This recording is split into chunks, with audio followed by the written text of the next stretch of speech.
Handa na ba ang inyong mga puso sa isang kwentong magpapatunay na ang tadhana ay mapaglaro? Na minsan, ang isang pirma lang sa maling papel ay maaaring magbago ng direksyon ng buong buhay mo. Sabi nila, ang bawat pangarap ay nagsisimula sa isang desisyon, isang matapang na hakbang palayo sa nakasanayan. Pero paano kung ang hakbang na yun mismo ang maglalagay sa'yo sa isang kulungang hindi mo inaasahan? Halina't pakinggan natin ang kwento ni Hiraya. Sa wakas, hawak ni Hiraya Alcantara ang puting sobre na para bang hawak niya ang kanyang kalayaan. 5 taon. 5 taon ng pagtitiis sa ilalim ng isang amo na kasing lamig pa ng yelo sa pinakatuktok ng bundok.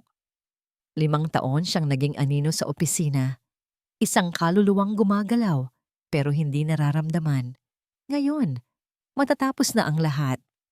Dahan-dahan niyang itinulak ang mabigat na pinto ng opisina ni Mr. Liham Aguilar. Ang hangin mula sa aircon ay tila mas nanunuot sa kanyang balat. O marahil ay dala lang iyon ng kaba sa kanyang dibdib. Nakaupo si Liham sa kanyang malaking leather na upuan, nakatalikod sa pinto, nakatingin sa malawak na tanawin ng syudad mula sa salaming pader ng kanyang opisina. Hindi man lang ito lumingon. "Sir," mahinang tawag ni Hiraya, ang boses ay bahagyang nanginginig.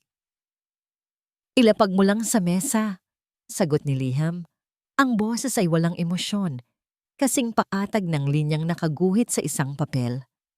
Nilunok ni Hiraya ang bara sa kanyang lalamunan. Inaasahan na niya ito. Sa 5 taon nilang pagsasama sa trabaho, ni minsan ay hindi niya nakita ang lalaking ito na ngumiti o nagpakita ng kahit anong damdamin maliban sa pagkaseryoso at pagkainip. Para sa kanya, si Hiraya ay isa lamang sa mga gamit sa opisina, nandyan para gawin ang trabaho at wala nang iba pa. Maingat niyang inilapag ang resignation letter sa ibabaw ng makintab na lamesa. Sa pagitan nilang dalawa, naroon ang isang napakalawak na espasyo, isang hindi nakikitang pader na si Liham mismo ang nagtayo. "Aalis na po ako sa katapusan ng linggo," sabi ni Hiraya. Pinipilit na maging formal. "Salamat po sa 5 taon." Hindi sumagot si Liham. Nanatili itong nakatalikod.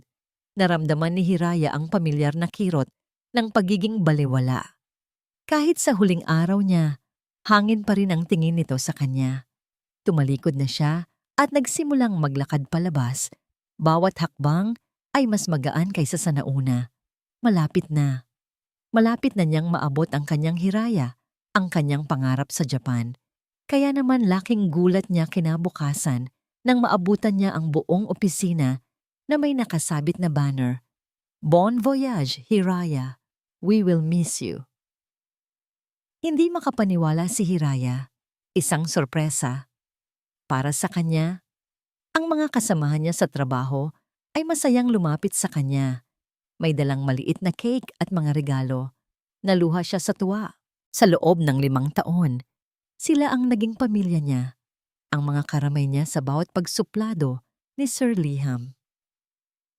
"Naku, si Sir Liham ang may pakana nito lahat," sabi ni Janice, ang kaibigan niya sa accounting. "Pinagbook niya pa tayo ng reservation sa isang bar para sa farewell party mo mamayang gabi." Natigilan si Hiraya. Si Sir Liham, ang amo niyang walang pakialam? Imposible. Pero totoo nga. Dumating ang gabi at dinala sila ng isang van sa isang mamahaling bar.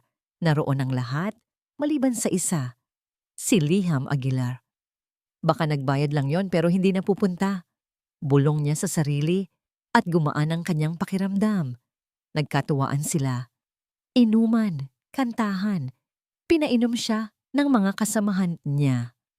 Isang shot para sa 5 taon ng pagtitiis. Sigaw ng isa. Isa pa para sa bago mong buhay sa Japan. Sigaw naman ng isa pa. Hindi nakatanggi si Hiraya.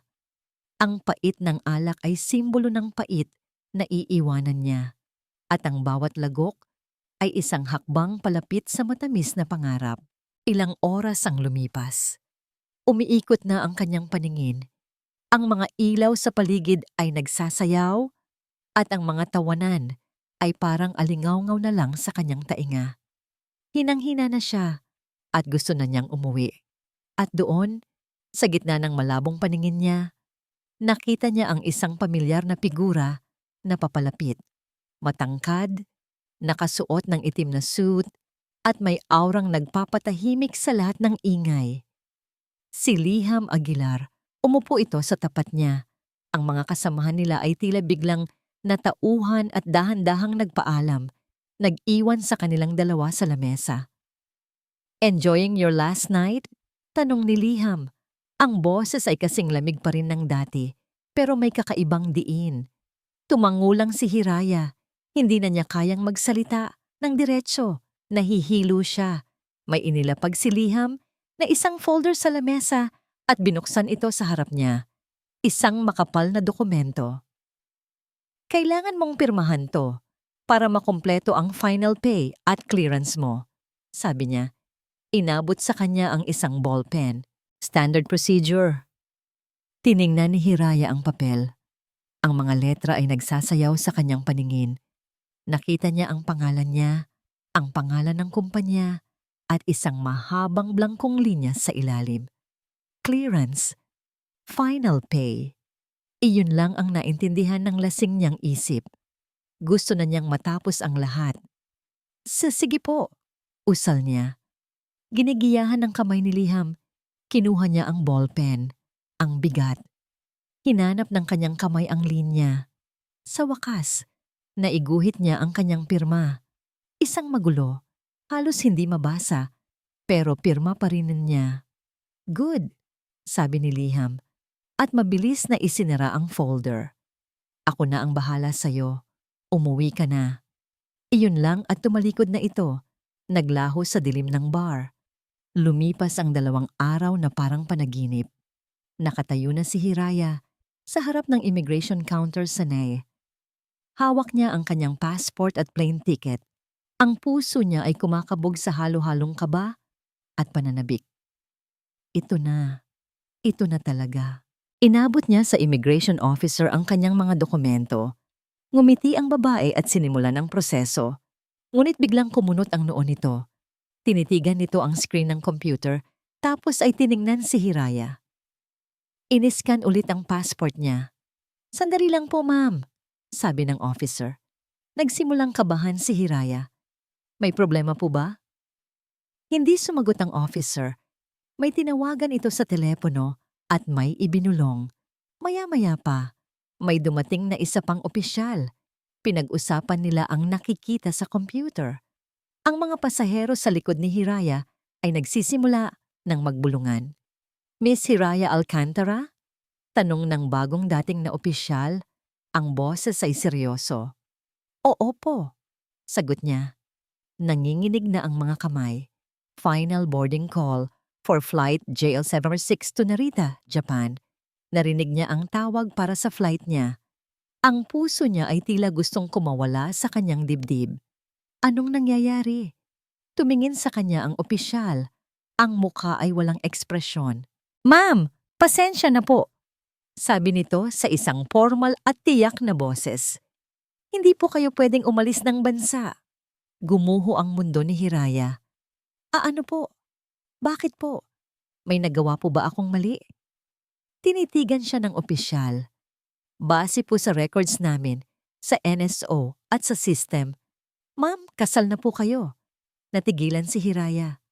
"Po, hindi po. Single po ako. Wala akong asawa." Umiling ang opisyal. "Ang pangalan niyo po ay nakarehistro na bilang Hiraya Alcantara Aguilar. Aguilar, Aguilar." Ang pangalan ay umalingaw-ngaw sa kanyang isipan na parang kulog. Bago pa man siya makasigaw, bago pa man niya maintindihan ng lahat, idinugtong ng opisyal ang mga salitang tuluyang wawasak sa kanyang pangarap. "Registered just 2 days ago? Kasal po kayo kay Mr. Liham Aguilar." Hiraya Alcantara Aguilar. Ang mga salitang yon ay parang mga pako na ibinaon sa kanyang pandinig. Paulit-ulit, Aguilar. Kasal. Aguilar. Hindi maaari. Nakatayo lang siya roon. Sa harap ng immigration counter, isang estatwang biglang binuhusan ng nagyayelong tubig.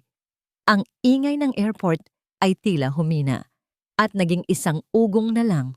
Ang anunsyo ng final boarding call para sa flight niya ay parang isang paalam mula sa isang mundong hindi na niya kailanman maaabot.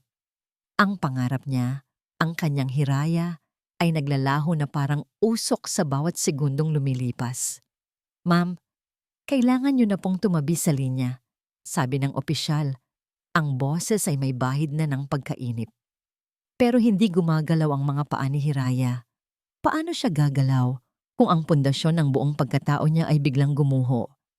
At sa gitna ng kanyang pagkatulala, isang anino ang tumakip sa liwanag sa harap niya. Isang pamilyar na anino, isang presensyang nagpapakalat ng lamig at awtoridad. Hindi na niya kailangang lumingon, kilala niya ang pabango. Kilala niya ang bigat ng bawat paghinga. Isang kamay ang humawak ng mahigpit sa kanyang braso. Ang paghawak ay hindi marahan. Ito ay isang pag-angkin.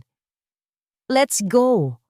Isang boses na kasing talim ng kutsilyo ang bumasag sa katahimikan sa paligid niya. Napatingala si Hiraya. Doon, nakatayo sa harap niya, ang dahilan ng lahat ng ito, ang kanyang amo, ang lalaking pinagsilbihan niya sa loob ng 5 taon. Ang demonyong nagbalat kayong tagapagbigay ng isang farewell party. Liham Aguilar. "Anong ginagawa mo dito?" Nanginginig na tanong ni Hiraya. Ang mga luha ay nagsisimula ng mamuo sa gilid ng kanyang mga mata. Anong kasinungalingan to? Hindi siya pinansin ni Liham. Sa halip hinarap nito ang immigration officer. "Pasensya na sa abala. May maliit lang kaming hindi pagkakaunawaan ng asawa ko." Asawa ko. The words were like poison darts. "Halika na," sabi ulit ni Liham. At nagsimula na itong maglakad. Hila-hila siya na parang isang bagay na pagmamay-ari nito, hindi isang tao. "Bitawan mo ako," sigaw ni Hiraya. Pinipilit na bawiin ang kanyang braso. Ang mga tao sa paligid ay nakatingin, nagbubulungan. Ang kahihiyan ay dumagdag sa galit na nagsisimulang pumalit sa kanyang pagkabigla. "Hindi ako sasama sa'yo. Baliw ka ba?" Pero walang epekto ang kanyang pagpupumiglas. Ang pagkakahawak ni Liham ay bakal. Walang sino man ang nangahas na tumulong. Sino nga ba ang lalaban sa isang Liham Aguilar? Kinaladkad siya nito palabas ng airport, sa gitna ng mga matang mapanuri. Bawat hakbang ay isang dagok sa kanyang dignidad. Bawat bulungan ay isang insulto sa kanyang pagkatao. Pagdating nila sa parking lot, isang itim at makintab na luxury car ang naghihintay. Pinagbuksan siya ng pinto ng driver, pero itinulak lang siya ni Liham, papasok na walang anumang delikadesa. Pagkapasok niya sa loob, mabilis niyang sinara ang pinto. "Anong karapatan mong gawin to sa akin?" Sigaw niya. Ang boses ay basag na sa galit at pag-iyak. "Sinira mo ang buhay ko, ang pangarap ko." Umikot si Liham at umupo sa driver's seat, hindi sa tabi niya. Isinara nito ang pinto at ang loob ng sasakyan ay biglang naging napakatahimik, isang kulungang gawa sa leather at salamin. Kalmado nitong kinuha ang folder na pamilyar kay Hiraya. Ang folder mula sa gabing iyon. Inihagis niya ito sa kandungan ni Hiraya. Ang bigat ng papel ay parang bigat ng sentensya sa kanya. "Basahin mo," utos ni Liham. Ang tingin ay nasa daan, habang sinisimulan niyang paandarin ang makina. "Lahat ng karapatan ko nakasulat diyan. Karapatang binili ko at karapatang kusa mong ibinigay noong pinirmahan mo." Nanginginig ang mga kamay na binuksan ni Hiraya ang folder. Hindi na nagsasayaw ang mga letra. Malinaw na malinaw ngayon. Marriage contract, ang pangalan niya at ang pangalan ni Liham. At sa ilalim, ang magulo niyang pirma, ang pirma ng kanyang pagkakamali. "Bakit?" Halos pabulong na tanong ni Hiraya. Ang galit ay napalitan ng isang malalim na pagkalito. 5 taon.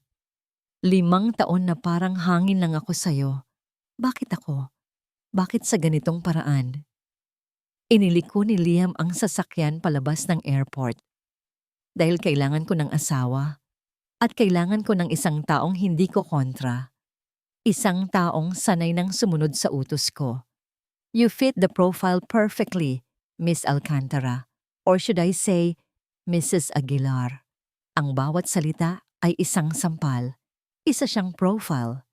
Isa siyang kandidato na pinili para sa isang posisyon. May di inaasahang probisyon sa huling habilin ng aking ama. Pagpapatuloy ni Liam, ang boses ay walang kabuhay-buhay. Kailangan kong magpakasal bago matapos ang taon para manatili sa akin ang buong kontrol ng kumpanya. Kung hindi, malaking porsyento ang mapupunta sa tiyahin kong si Imelda, isang babaeng masahol pa sa ahas. Tiningnan siya ni Hiraya na hindi makapaniwala. Isang business deal? Ginawa mo akong kasangkapan para sa away niyo sa pamilya? Ganoon lang yon? Oo, ganoon lang yon, sagot ni Liam. Isa kang solusyon sa problema ko at babayaran kita para sa serbisyo mo. Malaki. Napahagulgol si Hiraya. Hindi lahat ng bagay na bibili ng pera mo, Mr. Aguilar. Ang pangarap ko, ang buhay ko. Hindi mo yan pagmamay-ari. Sa sobrang galit, kinuha niya ang isang kopya ng kontrata mula sa folder. Ang papel na sumira sa lahat. Pinunit niya ito. Pinunit niya ng pinunit hanggang sa maging maliliit na piraso. Hindi ako papayag dito. Sigaw niya, isinasaboy ang mga piraso ng papel sa loob ng sasakyan. Idedemanda kita. Sasabihin ko sa lahat ang ginawa mo. Sa unang pagkakataon, lumingon sa kanya si Liam mula sa rearview mirror. Walang galit sa mga mata nito.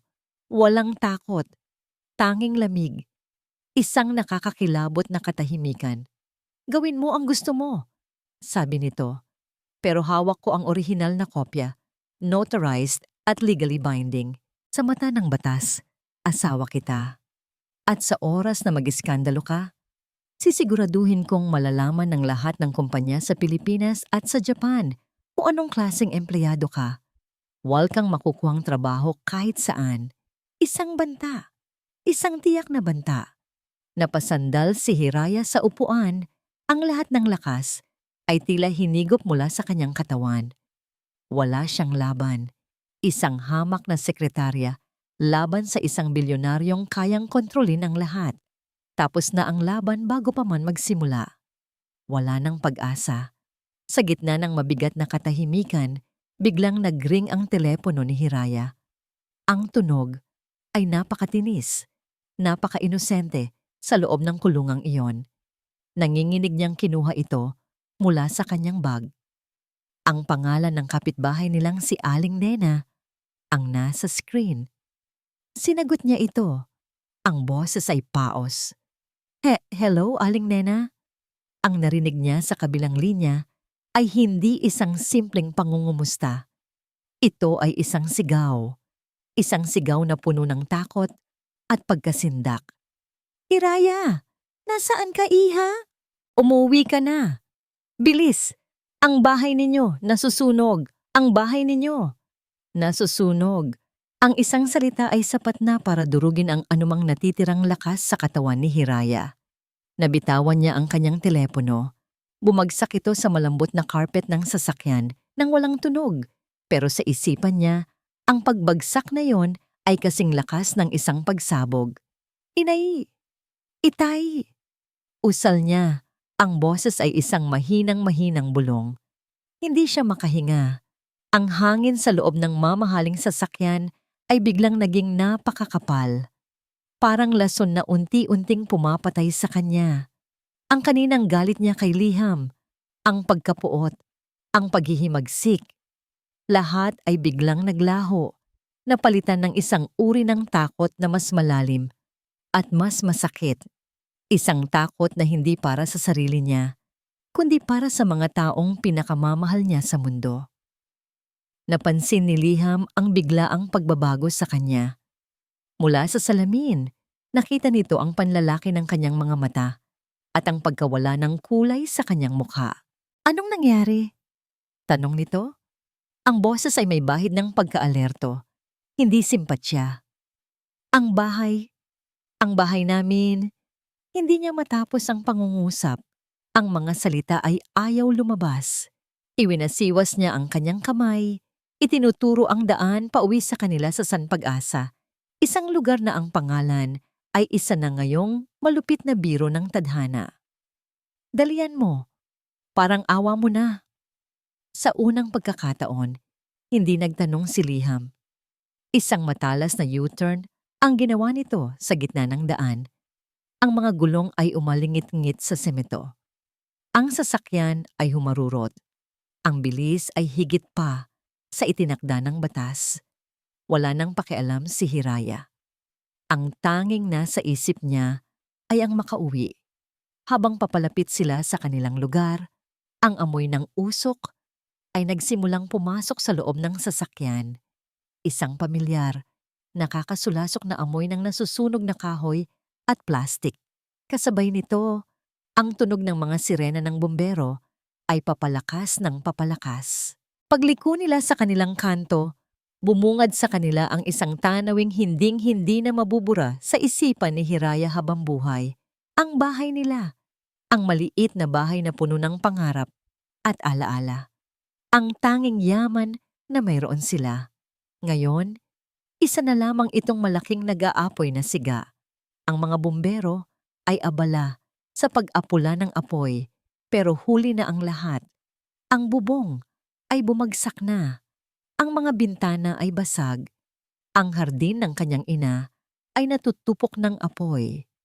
Bumukas ang pinto ng sasakyan at tumakbo si Hiraya palabas. Hindi alintana ang init at ang mga taong sumisigaw. Inay! Itay! Hinahanap ng kanyang mga mata ang mga magulang niya sa gitna ng gulo. Nakita niya ang kanyang ina, si Aling Martha, na nakaupo sa gilid ng kalsada, yakap-yakap ang sarili, puno ng uling ang mukha at damit, at walang tigil sa pag-iyak. Inay! Tumakbo si Hiraya at niyakap ito. Nasaan si Itay? Ayos lang ba kayo? Nasaan si Itay? Tumingala ang kanyang ina. Ang mga mata ay puno ng luhang hinaluan ng abo. Ang tatay mo. Nasa loob siya kanina. Sinubukan niyang isalba yung mga gamit. Dinala na siya sa ospital, anak. Gumuho ang mundo ni Hiraya sa pangalawang pagkakataon sa loob lamang ng isang oras. Ang kanyang ama, ang malakas at matatag niyang ama. Tara na. Isang boses mula sa likuran niya ang nagsalita, si Liham. Hindi niya namalayan na sumunod ito sa kaniya. Saang ospital? Sa gitna ng trahedya, wala siyang nagawa kundi sumakay muli sa sasakyan ng lalaking sumira sa kanyang pangarap. Ngayon, ang lalaki ring ito ang nagmamaneho sa kanila patungo sa posibleng isa pang masamang balita. Pagdating sa emergency room ng pampublikong ospital, ang amoy ng antiseptiko at paghihirap ang sumalubong sa kanila. Nakita nila ang kanyang ama na nakahiga sa isang stretcher sa pasilyo, may benda sa braso at may oxygen mask. May mga paso ito at hirap huminga. Stable na po siya, pero kailangan siyang ma-admit para maobserbahan, sabi ng doktor. Kailangan niyo na pong mag-asikaso ng papeles at mag-down payment sa cashier. Doon na tuluyang napahagulgol si Aling Martha. Anak, paano na to? Wala tayong pera. Naubos na ang lahat. Ang bahay wala na. Huminga ng malalim si Hiraya. Kailangan niyang maging matatag para sa kanila. Ako na po ang bahala. Nay, pero paano? Ang perang naipon niya para sa Japan ay kulang na kulang para sa bayarin sa ospital.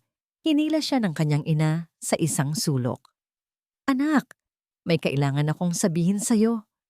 Nanginginig ang boses nito. Ang totoo niyan. Kaya ayaw kitang paalisin papuntang Japan. ay dahil may malaki tayong pagkakautang. Natigilan si Hiraya. Utang, Nay? Kanino po? Sa mga nagpapautang. Lumaki na ng husto ang interes. Hindi ko na alam kung paano babayaran. Binantaan na nila tayo, anak. Natatakot ako na baka sa'yo sila maningil kapag nalaman nilang nasa abroad ka na. Para siyang sinaksak. Ang pagtutol ng kanyang ina ay hindi dahil sa pagdaramot, kundi dahil sa pag-aalala. Isang sikretong itinago nito para protektahan siya, pero ngayon ay sumabog na at sinira silang lahat. Habang sila'y nag-uusap, dalawang lalaking nakasuot ng itim na jacket ang lumapit sa kanila. Ang mga tingin nito ay matatalas at mapanuri. "Martha," sabi ng isa, ang boses ay magaspang. "Nakakalungkot naman ang nangyari sa bahay ninyo. Sabi ko naman sa'yo, magbayad ka na." Nanlaki ang mga mata ni Hiraya. Sila ang mga pinagkakautangan. Bigyan niyo pa po kami ng panahon. Pagmamakaawa ng kanyang ina. Ngumisi ang lalaki at tumingin kay Hiraya mula ulo hanggang paa. "O eto na pala yung magandang anak mo na mag-a-abroad. Magandang investment to. Baka gusto mong ikaw na lang ang magtrabaho para sa amin para mabayaran ang utang ng nanay mo." Napaatras si Hiraya na puno ng takot at pandidiri. "Huwag ang anak ko!" Sigaw ni Aling Martha. "Wala kayong pagpipilian," sabi ng lalaki na wala na ang nangisi. "Bayaran niyo kami sa loob ng 24 na oras o baka sa susunod, hindi lang bahay ang masunog." Tumalikod ang dalawang lalaki at naglakad palayo. Nag-iwan ng isang ulap ng pagbabanta at kawalan ng pag-asa. Doon, sa malamig na pasilyo ng ospital, sa tabi ng kanyang nasaktang ama at umiiyak na ina, habang minamanmanan ng mga demonyong nag-aabang, naintindihan ni Hiraya ang lahat. Wala na siyang matatakbuhan. Ang pangarap niya sa Japan ay hindi na isang kaligtasan. Isa na itong target sa kanyang likod. Ang bahay nila ay abo na. Ang pamilya niya ay nasa panganib. Wala siyang pera. Wala siyang kapangyarihan. Wala siyang pag-asa. Pero meron siyang isang bagay. Isang napakasamang opsyon. Isang kontratang nakabalot sa kasinungalingan. Isang alok mula sa lalaking sumira sa kanya, pero siya ring tanging makapagliligtas sa kanila. Nanginginig ang mga kamay. Kinuha niya ang kanyang telepono. Hinanap niya ang numero ni Liham Aguilar. Nagring ito ng 1 beses, 2 beses. "What?" Sagot nito sa kabilang linya. Huminga ng malalim si Hiraya. Nilunok ang kanyang pride, ang kanyang galit, at ang kanyang mga pangarap. Ang mga luhang dumadaloy sa kanyang pisngi ay hindi na luha ng galit, kundi luha ng pagsuko. "Pumapayag na ako," sabi niya. Ang boses ay basag at halos hindi marinig. "Pumapayag na ako sa lahat ng gusto mo. Tulungan mo kami." Isang sandali ng katahimikan. Pagkatapos, isang simpleng sagot. "Saan kayo?" Ibinigay niya ang pangalan ng ospital at ibinaba na ni Liham ang tawag. Hindi nagtagal, dumating si Liham. Hindi ito nagsalita. Hindi ito nagtanong. Naglakad lang ito papunta sa cashier. Inilabas ang isang itim na credit card at binayaran ng lahat. Ang down payment, ang deposito para sa kwarto, lahat. Sa isang kumpas lang, ang problemang parang bundok sa kanila ay naging abo. Pagkatapos, lumapit ito kay Hiraya na nakatayo pa rin sa parehong lugar, tulala at basang-basa sa luha. Ang mga mata nito ay kasing lamig at kasing lalim ng dagat sa hating gabi. Walang awa, walang simpatya, tanging transaksyon. "Maghanda ka na," sabi nito sa isang boses na pinal at hindi nag-iiwan ng puwang para sa anumang tanong. "Bukas, lilipat ka na sa bahay ko, Mrs. Aguilar." Ang araw pagkatapos ng sunog ay dumating na walang kulay. Ang langit ay kulay abo, na para bang nakikidalamhati sa nawalang tahanan at mga pangarap ni Hiraya. Hindi na siya umuwi sa San Pag-asa. Paano pa siya uuwi sa isang lugar na abo na lang ang natira?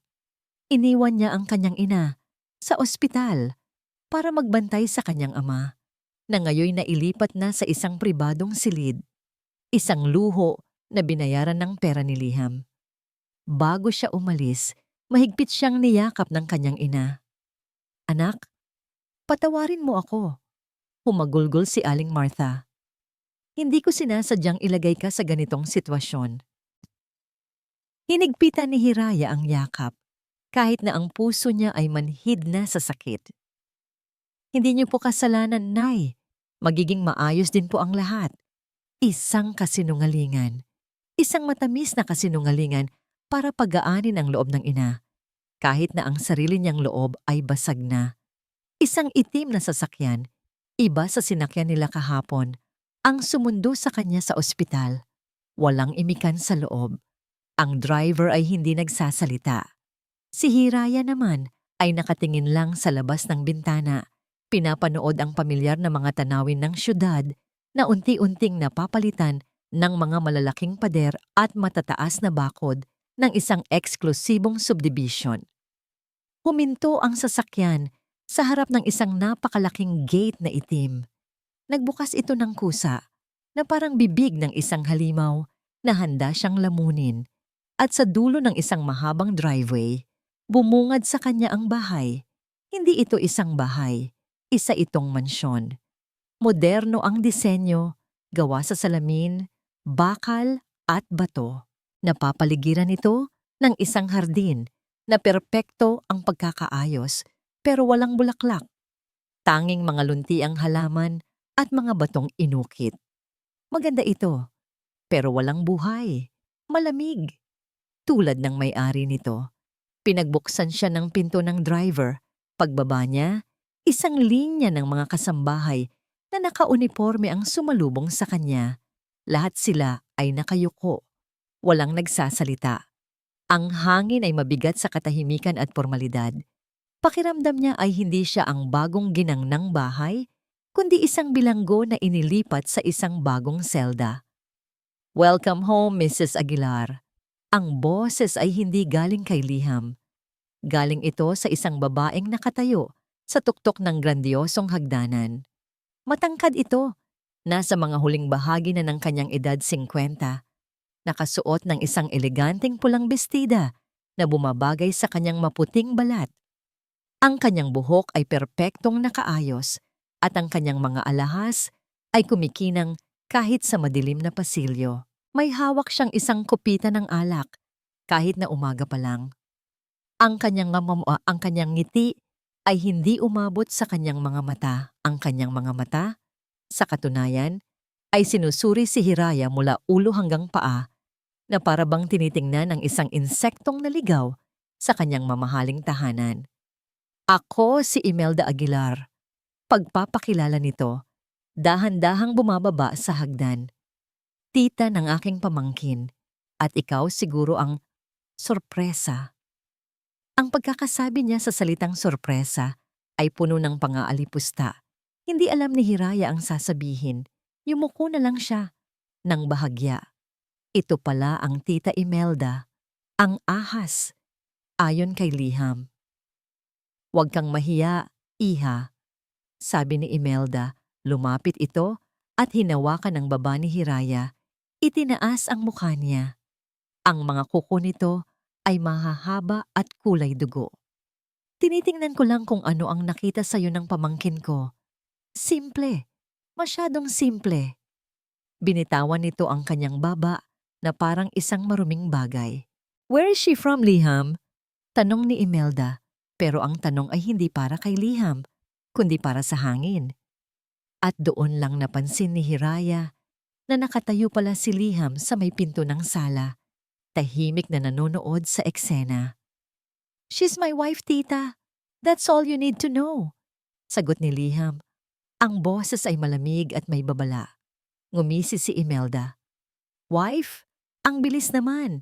Ni walang engagement party. Walang engrandeng kasal. Para kayong nagtatago. Mayroon ba kayong itinatago? Liham, apo.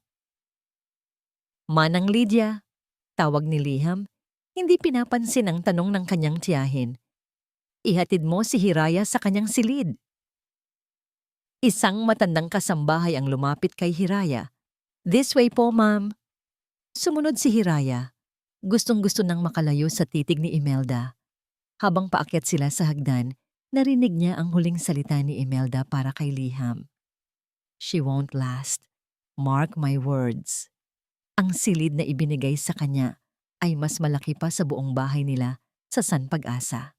Mayroon itong sariling banyo na gawa sa marmol, isang walk-in closet na puno ng mga damit na hindi niya kailanman isusuot, at isang malaking kama na kayang magkasya ang 10 tao. Sa gitna ng lahat ng karangyaan, isang bagay lang ang naramdaman ni Hiraya. Pag-iisa. Ibinaba niya ang maliit na bag na dala niya. Ang tanging bagay na pag-aari niya sa lugar na ito. Umupo siya sa gilid ng kama. Ang lambot ng kutsyon ay hindi nakapagpagaan sa bigat ng kanyang dibdib. Isang gininto ang kulungan. Ito ang bago niyang buhay. Maya-maya, pumasok si Liham sa silid ng hindi kumakatok. Nagulat si Hiraya at napatayo. May mga patakaran ang bahay na ito, sabi niya, diretsong nakatingin sa kanya. Una, ito ang kwarto mo. Sa kabilang dulo ng pasilyo ang sa akin. Huwag kang papasok doon nang walang pahintulot ko. Tumango si Hiraya. Pangalawa, lalo na, huwag kang papasok sa opisina ko sa ibaba. Understood? Understood? Mahinang sagot niya. Pangatlo, kapag nasa labas tayo, kapag may ibang tao, asawa kita. Tatawagin mo akong Liham. Ngumiti ka. Umarte kang masaya ka. Pero sa loob ng bahay na ito, sa pagitan nating dalawa, ako pa rin si Mr. Aguilar at ikaw ang empleyado ko. Ang trabaho mo, magpanggap. Malinaw, ang bawat salita ay parang sampal. Malinaw, sabi niya. Good. May credit card sa ibabaw ng mesa. Gamitin mo para sa mga personal mong pangangailangan. Ang allowance mo ay idedeposito kada buwan sa isang bank account na ipinabukas ko para sa'yo. Tumalikod na ito para umalis. Teka, pigil ni Hiraya. Nagkaroon ng biglaang lakas ng loob. Ang utang ng pamilya ko at ang mga nagbabanta sa kanila. Huminto si Liham sa may pinto. Pero hindi ito lumingon. Ako na ang bahala doon. Bilang bahagi ng kasunduan, ligtas na ang pamilya mo. Wala ka nang dapat ipag-alala maliban sa pagganap sa papel mo. Pagkasabi noon, lumabas ito at isinara ang pinto. Naiwan si Hiraya na mag-isa sa malawak at tahimik na silid. Tiningnan niya ang kanyang refleksyon sa malaking salamin. Isang estranghera ang nakatingin pabalik sa kanya. Nakasuot ng luma niyang damit, pero nasa loob ng isang palasyo. Isang babaeng ipinagbili ang kanyang kalayaan para sa kaligtasan ng kanyang pamilya. Umupo siya sa sahig, sa malamig na tiles, at niyakap ang kanyang mga tuhod. At doon, sa gitna ng karangyaan, na hindi niya kailanman pinangarap, umiyak siya. Umiyak siya para sa nasunog na bahay. Umiyak siya para sa nasirang pangarap at umiyak siya para sa sarili niya, isang bilanggo sa mansyon ng mga lihim. Sa labas ng kanyang silid, sa dulo ng pasilyo, may isang taong lihim na nag-utos sa telepono. Gusto kong alamin ang lahat tungkol sa babaeng yan, sabi ni Tita Imelda sa kausap niyang private investigator. Ang pamilya niya, ang mga kaibigan niya, ang nakaraan niya. At lalo na, gusto kong malaman ang totoong dahilan ng aksidenteng sunog sa San Pag-asa. Bawat detalye. Ang pagtingin sa salamin ay isang ritual para kay Liham Aguilar. Hindi ito dahil sa banidad, kundi dahil sa pangangailangan. Bawat umaga, tinitingnan niya ang kanyang refleksyon para siguraduhin ang maskar ay nasa tamang lugar.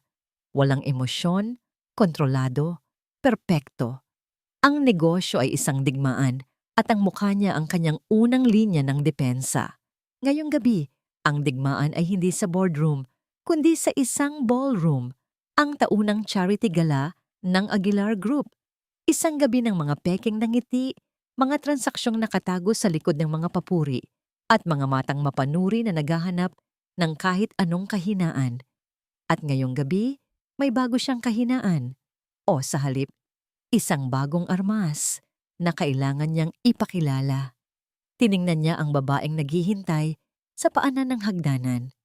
Hiraya. Iba siya ngayong gabi. Ang simpleng sekretarya ay nabura. Pinalitan ng isang babaeng tila inukit mula sa liwanag ng buwan. Nakasuot ito ng isang dark blue na gown na simple ang hiwa pero yakap-yakap ang kanyang katawan sa lahat ng tamang lugar. Ang damit ay isa sa mga ipinadala niya sa silid nito kanina.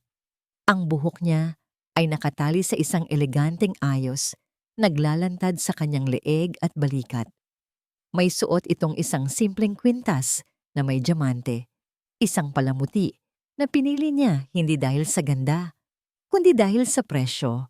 Lahat ng nakikita ng mga tao ngayong gabi ay dapat sumigaw ng yaman at kapangyarihan. She will do, bulong ni Liham sa sarili. Presentable. Ang babae ay isang asset. At ngayong gabi, ang asset na ito ay mukhang isang magandang investment. Nilapitan niya ito. Nakita niya ang pagkagulat sa mga mata nito nang makita siya na agad namang napalitan ng pamilyar na pag-iwas. Huwag kang yumuko. Utos niya. Ang boses ay mahina pero matigas. You are Mrs. Aguilar tonight. Act like it. Chin up. Nag-aalangan itong itinaas ang kanyang baba. Ano po? Ano po ang dapat kong gawin? Simple lang ang mga patakaran, sabi niya. Habang inaalalayan ito, palabas, ang pagkakahawak sa siko nito ay formal at walang init. Ngumiti ka kapag ngumiti ako. Tumango ka sa lahat ng sasabihin ko. Huwag kang magsasalita, maliban na lang kung kinausap ka. At higit sa lahat, huwag mo akong bibitiwan. Ang ating pagiging malapit sa isa't isa ang magiging patunay sa lahat na totoo ang kasal na ito. Understood? Opo. Sir? Halos pabulong nitong sagot. Liham, pagtatama niya. For tonight, your name is Hiraya, and mine is Liham, nothing else. Pagpasok nila sa ballroom, lahat ng mata ay napunta sa kanila. Ang mga bulungan ay nagsimula na parang apoy na kumakalat sa tuyong damo. Sino ang babae? Saan siya nanggaling? Si Liham Aguilar. Ang pinakakilalang mailap na bachelor ng Maynila ay may asawa na. Perpekto. Eksakto ito sa gusto niyang mangyari. Ang gulat. Ang pagkalito. Ibig sabihin, kontrolado niya ang naratibo. Pero alam niyang may isang taong hindi basta-basta maniniwala. At hindi nga siya nagkamali. Mula sa gitna ng mga bisita, papalapit sa kanila ang kanyang tita Imelda, nakangiti na parang isang buwayang nakakita ng kanyang hapunan. Liham, apo! At ito na nga siguro ang maganda mong asawa. Bati nito, ang boses ay matamis na may lason. Hinalikan nito si Hiraya sa pisngi, isang kilos na puno ng pagkukunwari. Hiraya, tama ba? Isang napakagandang pangalan. Pero, nakapagtataka, hindi ko yata narinig ang pangalan mo kahit kailan. Sabihin mo nga sa akin, saan nga ba kayo unang nagkakilala ng pamangkin ko? Eto na, ang patibong. Nakita ni Liham ang bahagyang paninigas ng katawan ni Hiraya. Isang maling sagot lang at tapos na ang lahat. Titingnan niya sana si Hiraya para bigyan ng senyas. Pero bago pa man niya magawa iyon, ang orkestra ay nagsimulang tumugtog ng isang mabagal na waltz. Isang ideya ang pumasok sa isip ni Liham, isang perpektong paraan para makatakas at sabay na magpakita ng isang mapangahas na palabas. Hindi niya sinagot ang tanong ng kanyang tiyahin. Sa halip, Ngumiti siya rito, isang malamig at kalkuladong ngiti. Pagkatapos ay lumingon siya kay Hiraya. "May I have this dance, Mrs. Aguilar?" Tanong niya. Ang boses ay malimbiking malambing para marinig ng lahat. Bago pa man makasagot si Hiraya, hinila na niya ito ng marahan pero may diin papunta sa gitna ng dance floor. Iniwan nila si Tita Imelda na nakatayo roon. Ang matamis ng ngiti ay napalitan ng inis. Checkmate. Inilagay ni Liham ang isang kamay sa baywang ni Hiraya at ang isa naman ay hinawakan ng kamay nito. Malamig ang kamay ni Hiraya. Nanginginig. "Sumunod ka lang sa akin," bulong niya. Nagsimula silang gumalaw kasabay ng tugtog. Sa una, naninigas ang katawan ni Hiraya. Ang mga galaw ay alanganin. Pero habang tumatagal, nagsimula itong maging natural. Tila ang katawan niya ay may sariling alaala ng mga sayaw na pinanood lang niya sa mga pelikula. At doon, sa ilalim ng mga kumikinang na chandelier, sa gitna ng mga taong nagmamasid, may nangyaring hindi inaasahan ni Liham. Napatingin siya sa mukha nito. Sa malapitan, nakikita niya ang maliliit na detalye, ang bahagyang pananabik sa mga mata nito habang nakatingin sa kanilang mga paa, ang paraan ng pagkurba ng kanyang mga labi kapag nagkakamali ito ng hakbang. Simple, totoo. Nag-angat ito ng tingin at ang kanilang mga mata ay nagtagpo. Biglang nawala ang lahat. Nawala ang tugtog ng orkestra. Nawala ang mga bulungan ng mga tsismosa. Nawala ang mukha ng kanyang Tita Imelda. Ang tanging nakikita niya ay ang mga mata ni Hiraya, dalawang malalim na balon ng lungkot, takot, at isang kislap ng isang bagay na hindi niya mapangalanan. Sa sandaling iyon, hindi ito si Mrs. Aguilar, ang asset. Hindi ito ang sekretarya, ang empleyado. Siya si Hiraya, isang babaeng hinila niya papasok sa kanyang magulong mundo. Isang kakaibang pakiramdam ang gumapang sa dibdib ni Liham. Isang init, isang kirot na hindi pamilyar. Hindi niya ito gusto. Ang emosyon ay isang kahinaan, isang lason na minsan nang sumira sa kanya. Mabilis niyang ibinaba ang kanyang tingin at ibinalik ang malamig na maskara sa kanyang mukha. "Tapos na ang kanta," sabi niya, kahit hindi pa. Binitawan niya ito at nagsimulang maglakad pabalik sa kanilang mesa. Iniwan si Hiraya na naguguluhan sa gitna ng dance floor. Hindi na sila muling nag-usap sa gabing iyon. Nang makauwi sila sa mansyon, ang katahimikan sa loob ng sasakyan ay mas mabigat pa kaysa dati. Mabilis na bumaba si Liham at pumasok sa bahay. Dumiretso siya sa kanyang opisina. Kailangan niyang magtrabaho. Kailangan niyang ibaon ang sarili sa mga numero at kontrata para makalimutan ang kakaibang pakiramdam kanina. Ilang oras ang lumipas. Papunta na siya sa kanyang silid nang mapadaan siya sa kwarto ni Hiraya. Bahagyang nakabukas ang pinto. May naririnig siyang boses sa loob. Mahina, umiiyak. Hihinto sana siya para isara ang pinto. Pero isang pangalan ang narinig niya. Liwayway. Ang pangalan ng kaibigan nito. Nakikipag-usap ito sa telepono. Dahil sa isang impulsong hindi niya maintindihan, hindi siya umalis. Nakinig siya. "Oo, pagod na ako, wey." Hikbi ni Hiraya sa kabilang linya. Ang hirap. Ang hirap magpanggap na masaya ka habang durog na durog ka sa loob. Para akong artista sa isang entabladong hindi ko pinili. Lahat ng ngiti ko, lahat ng tango ko, kasinungalingan. Nakatingin silang lahat sa akin, pero walang nakakakita sa totoong ako. Isang sandaling katahimikan. Marahil ay nagsasalita ang kaibigan nito sa kabilang linya. Sinusubukang pagaanin ang kanyang loob. Ang sayaw. Pagpapatuloy ni Hiraya, ang boses ay lalong humina. Kanina, habang sumasayaw kami, sa isang saglit, parang nakalimutan ko ang lahat. Ang mga mata niya, may nakita akong iba. Hindi yung amo kong walang puso. May iba. O baka guni-guni ko lang yon. Baka umaasa lang ako sa isang bagay na imposible.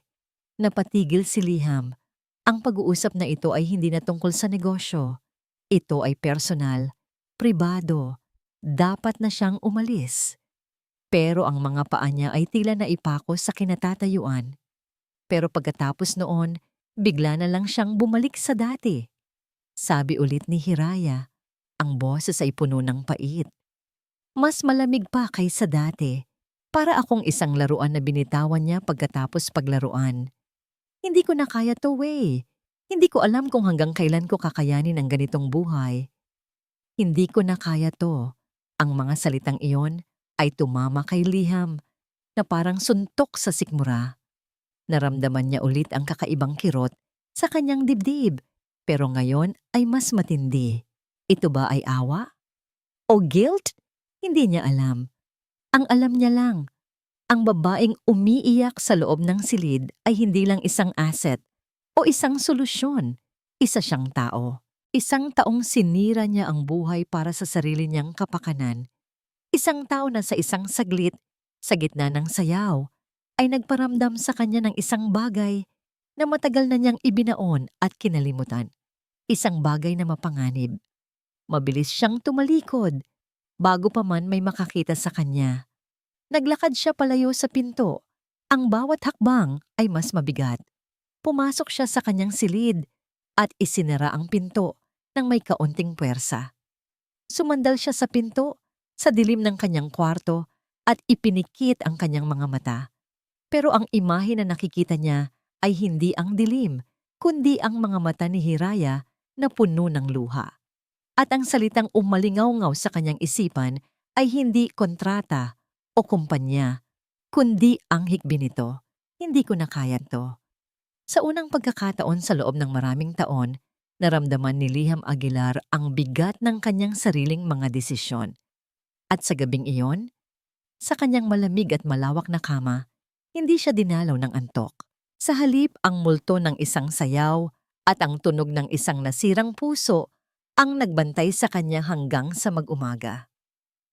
Lumipas ang mga araw sa loob ng mansyon na parang tubig na walang galaw.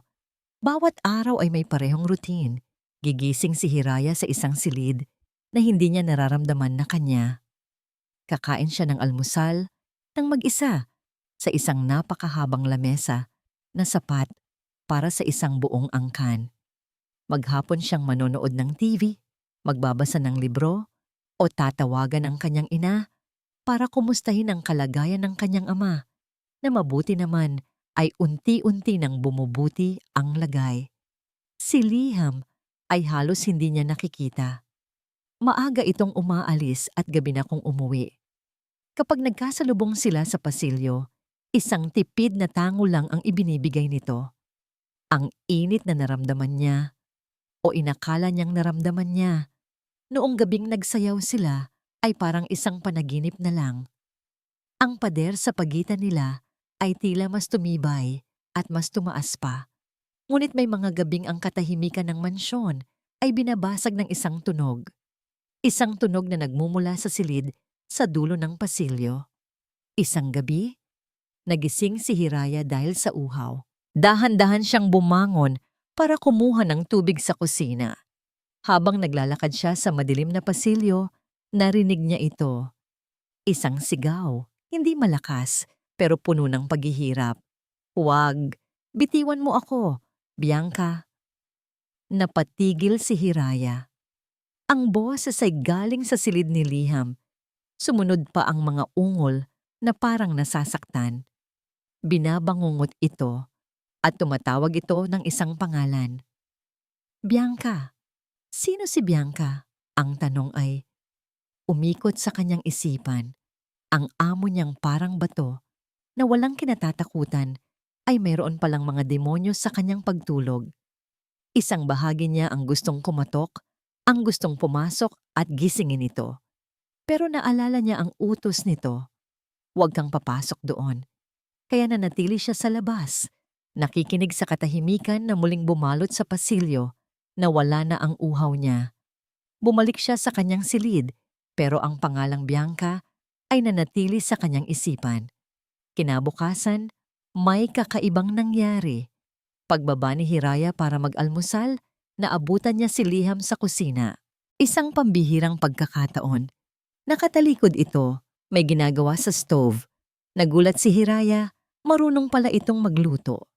"Gising ka na pala," sabi ni Liham nang hindi lumilingon. "Umupo ka na. Ipinagluto kita." Natigilan si Hiraya. "Po? Sir?" Humarap ito, may hawak na isang plato ng scrambled eggs at bacon. Ang itsura ay hindi perpekto, may mga parteng medyo sunog. Inilapag nito ang plato sa lamesa sa harap niya. Sabi ni Manang Lydia, "Hindi ka raw kumakain ng maayos. Kailangan mong kumain para hindi ka magkasakit. Mahirap na. Baka isipin ng mga tao na hindi kita inaalagaan." Sabi niya sa pamilyar na malamig na tono. Ngunit sa kabila ng lamig ng kanyang boses, ang ginawa niya ay isang bagay na maalaga. Hindi niya alam ang sasabihin. "Sa salamat po." Yun na lang ang lumabas sa kanyang bibig. Umupo si Liham sa tapat niya at nagsimulang uminom ng kape, abala sa pagbabasa ng balita sa kanyang tablet. Tahimik silang kumain. Ngunit ang almusal na yon ay iba. Hindi na ito kasing lamig ng mga nakaraang araw. Mayroong isang maliit, halos hindi maramdamang init na nagmumula sa sunog na bacon sa kanyang plato. Ang maliliit na pagbabago ay nagpatuloy. Isang hapon, habang naglilinis siya ng ilang libro, sa maliit na library ng bahay para may mapaglibangan, isang libro ang nahulog mula sa estante. Sa pagitan ng mga pahina nito, isang lumang litrato ang dumulas palabas. Pinulot ito ni Hiraya. Isang litrato ni Liham, mas bata pa, nakangiti. Isang totoong nangiti na umabot hanggang sa kanyang mga mata. Katabi niya ang isang magandang babae na may mahabang buhok. Masaya sila. Sila ay nagmamahalan. Ngunit ang litrato ay punit sa gitna. Ang imahe ng babae ay halos kalahati na lang. Ito na siguro si Bianca. Ano ang nangyari sa kanila? Habang hawak niya ang litrato, pumasok si Liham sa library. Agad na naniga si Hiraya, para siyang isang magnanakaw na nahuli sa akto. "Anong ginagawa mo?" tanong ni Liham. Ang mga mata ay agad na napunta sa litratong hawak niya. Nagbago ang ekspresyon ni Liham. Ang lamig ay napalitan ng isang bagay na mas madilim, galit at sakit. Mabilis nitong kinuha ang litrato mula sa kanyang kamay. "Sinabi ko na sa iyo ang mga patakaran," sabi nito. Ang boses ay mababa at may diin. "Stay out of my past." Hindi na nito pinunit ang litrato. Sa halip, maingat niya itong itinupi at inilagay sa kanyang bulsa. Tumalikod ito at umalis. Iniwan si Hiraya na nanginginig sa kinatatayuan. Ngayon, sigurado na siya. May isang malaking sugat sa nakaraan ni Liham Aguilar. Isang sugat na may pangalang Bianca. At ang sugat na yon, ang dahilan kung bakit ito naging bato. Ang pagkaalam sa bagay na yon ay hindi nagbigay sa kanya ng takot. Sa halip, nagbigay ito sa kanya ng isang emosyong hindi niya inaasahan. Awa. Kinahapunan, habang nag-iisa si Hiraya sa sala at nanonood ng TV, isang hindi inaasahang bisita ang dumating. Si Tita Imelda. Pumasok ito na parang reyna, hindi man lang kumatok. "Nasaan ang pamangkin ko?" tanong nito. Ang tingin ay nilibot ang buong sala. Nasa opisina po yata," sagot ni Hiraya. "Good." Ngumiti si Imelda, isang nangiting nakakakilabot. Umupo ito sa tapat ni Hiraya at may inilapag na isang brown na envelope sa lamesa. "Nababagot ka ba dito, Iha? Baka gusto mo ng isang bagay na mas interesante." Kinabahan si Hiraya. "Ano po yan?" Itinulak ni Imelda ang envelope palapit sa kanya. "Alam mo ba kung bakit nasunog ang bahay ninyo?" tanong nito. Ang mga mata ay nakatitig sa kanya, nang aakit, nang uudyok. "Baka interesado kang malaman ang katotohanan." Napatitig si Hiraya sa envelope. Ang katotohanan, gusto niya itong malaman. Pero alam niya, sa oras na buksan niya ang sobrang iyon, papasok siya sa isang laro na mas mapanganib pa kaysa sa pagiging asawa ni Liham. Isang laro kung saan ang katotohanan at kasinungalingan ay mahirap ng paghiwalayin. Ang brown na envelope ay nakapatong sa lamesa sa pagitan nilang dalawa. Parang isang ahas na nag-aabang ng tamang pagkakataon para tumuklaw. Nakatitig si Hiraya dito. Ang puso niya ay kumakabog ng malakas sa kanyang dibdib. Isang bahagi niya ang gustong sumigaw, ang gustong itaboy, si Imelda palabas ng bahay. Pero mas malakas ang bahaging gustong malaman ang totoo. Ang katotohanang pilit na iwinawaksi ng kanyang isip. Bakit? Bakit niyo po ito ginagawa? Tanong ni Hiraya. Ang boses ay bahagyang nanginginig. Ngumiti si Imelda, isang nangiting puno ng huwad na awa. Kawawa ka naman, iha. Nakikita ko ang sarili ko sa iyo noong kabataan ko. Isang inosenteng babae na nalinlang ng isang Aguilar. Ayokong mangyari sa iyo ang nangyari sa akin. Ang pamilyang ito, lalo na si Liham, sanay silang kumuha ng gusto nila kahit sino pa ang masaktan. Dahan-dahan, nanginginig ang mga kamay. Inabot ni Hiraya ang envelope. Ang papel ay magaspang at malamig sa kanyang palad. Binuksan niya ito. Ang laman ay mga litrato. Ang una ay isang malinaw na kuha sa bahay nila sa San Pag-asa. Isang araw, bago ang sunog, normal lang lahat. Ang pangalawa ay kuha sa kanto ng kanilang kalye. May isang lalaking nakatalikod, nakaitim na jacket at baseball cap, tila nagmamasid. Ang pangatlo, mas malapit na ang kuha. Ang parehong lalaki, nakatayo sa tapat ng kanilang gate. Hindi makita ang mukha, pero ang tindig nito ay puno ng masamang intensyon. At ang pang-apat na litrato, ito ang nagpatigil sa paghinga ni Hiraya. Ang lalaki sa litrato ay kausap ang isang tao sa loob ng isang itim na sasakyan na pamilyar sa kanya. Ang plate number ay bahagyang natatakpan, pero ang modelo ng kotse, walang duda. Iyon ang isa sa mga sasakyan ni Liham. Isang private investigator ang kinuha ko para magmanman sa mga kilos ni Liham. Paliwanag ni Imelda, ang boses ay parang isang bulong ng demonyo. Naghihinala na ako sa biglaan niyang pagpapakasal at ito ang nakita niya. Hindi ba't isang malaking pagkakataon? Sa mismong araw na nag-resign ka para abutin ang pangarap mo, isang trahedya ang nangyari na nagtulak sa iyo pabalik mismo sa kanyang mga kamay. Isang trahedyang nag-iwan sa iyo na walang pagpipilian kundi ang maging asawa niya. Umiling si Hiraya. Ayaw maniwala. Hindi niya magagawa yon. Sigurado ka ba? Tanong ni Imelda. Hayaan mong magkwento ako. May isang kumpanyang kalaban noon ang Aguilar Group. Malapit na nilang makuha ang isang malaking kontrata. Pero isang linggo bago ang pirmahan, misteryosong nagkaroon ng sunog sa bodega ng kalaban nila. Nawala ang lahat. Nalugi ang kumpanya. At sino sa tingin mo ang nakakuha ng kontrata? Si Liham. Ganyan siya kadesperado. Ganyan siya kawalang awa pagdating sa gusto niya. Ang kwento, totoo man o hindi, ay nagpinta ng isang larawan ng isang Liham na kayang-kayang ngang gawin ang ibinibintang sa kanya. Ang Liham na kilala niya sa loob ng 5 taon. Ang Liham na gumamit sa kanya, na nagplano ng lahat. Napasandal si Hiraya sa sofa. Nanlalamig ang buong katawan. Ang hangin ay tila nawawala sa silid. Ang katotohanan ay nakakasakal. Posible nga ba?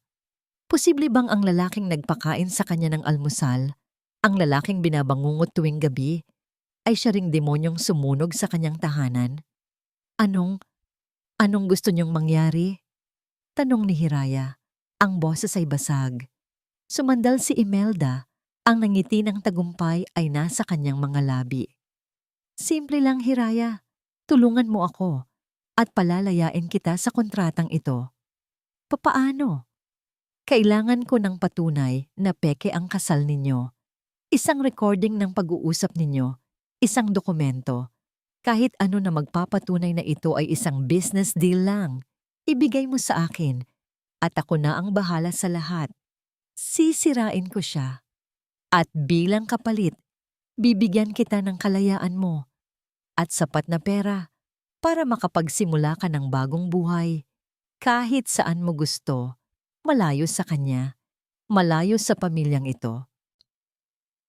Isang alok, isang pagtakas. Ang tanging hinihiling niya ay ang ipagkanulo ang lalaking nagligtas sa kanyang pamilya. Mula sa isang panganib na marahil ay ito rin pala mismo ang may gawa. Tumayo na si Imelda. Pag-isipan mo, iha, nasa panig mo ako. At naglakad na ito palabas ng mansyon, iniwan si Hiraya na nag-iisa kasama ang lason na itinanim nito sa kanyang isipan. Nakatulala si Hiraya sa mga litrato. Ang isip niya ay isang malaking gulo. Naalala niya ang mga maliliit na kabutihan ni Liham nitong mga nakaraang araw. Ang sunog na bacon, ang lungkot sa mga mata nito habang sumasayaw sila. Pero pagkatapos, naalala niya ang lamig ng boses nito sa kotse. Ang pag-amin nito na isa lang siyang solusyon, ang pagbabanta nito sa airport. Alin ang totoo? Alin ang kasinungalingan? Maya-maya, narinig niya ang ugong ng sasakyan ni Liham na papasok sa garahe. Bigla siyang nataranta. Mabilis niyang iniligpit ang mga litrato at itinago ang envelope sa ilalim ng unan ng sofa. Pumasok si Liham sa sala. Mukha itong pagod mula sa trabaho. Kumain ka na ba? Tanong nito sa kanya. Napapitlag si Hiraya sa boses nito. Napatingin siya dito at ang nakita niya ay hindi na ang amo niyang komplikado. Ang nakikita niya ngayon ay isang halimaw na nagtatago sa likod ng isang mamahaling suit. Ang mga kamay nito, ang parehong mga kamay na nagluto ng almusal para sa kanya. Kaya bang mag-utos na sunugin ang isang bahay? Ang tingin niya ay napuno ng takot at pagdududa. Oo po. Mabilis niyang sagot. Umiiwas ng tingin. Busog na po ako. Tumangulang si Liham at naglakad papunta sa opisina nito sa ibaba. Narinig ni Hiraya ang pag-click ng seradura. Ikinakandado nito ang pinto. Gaya ng dati. Pero ngayon, ang tunog na yon ay mayroon ng ibang kahulugan. Ano ang itinatago nito sa loob? Hindi na niya kaya. Ang pagdududa ay parang asidong unti-unting tumutunaw sa kanya mula sa loob. Hindi siya pwedeng magtiwala kay Imelda. At ngayon, hindi na rin niya kayang magtiwala kay Liham. Isa lang ang natitira niyang mapagkakatiwalaan, ang sarili niya. Kailangan niyang malaman ang katotohanan para sa sarili niya, para sa pamilya niya. Nag-antay si Hiraya. Nag-antay siya hanggang sa lumalim ang gabi. Nag-antay siya hanggang sa sigurado siyang abala na si Liham sa kung anumang ginagawa nito sa loob ng opisina. Pagkatapos, dahan-dahan siyang tumayo. Walang ingay siyang naglakad palabas ng sala, papunta sa pasilyo kung nasaan ang ipinagbabawal na pinto. Bawat tibok ng kanyang puso ay isang malakas na dagundong sa kanyang tainga. Ang kanyang mga kamay ay nanlalamig. Huminto siya sa tapat ng pinto ng opisina. Ang lugar na sinabi ni Liham na huwag niyang papasukin. Itinaas niya ang kanyang nanginginig na kamay at hinawakan ang malamig na doorknob. Kailangan niyang malaman kung ano ang nasa loob, kahit ano pa ang maging kapalit. Ang opisina ni Liham ay ang kanyang santuwaryo.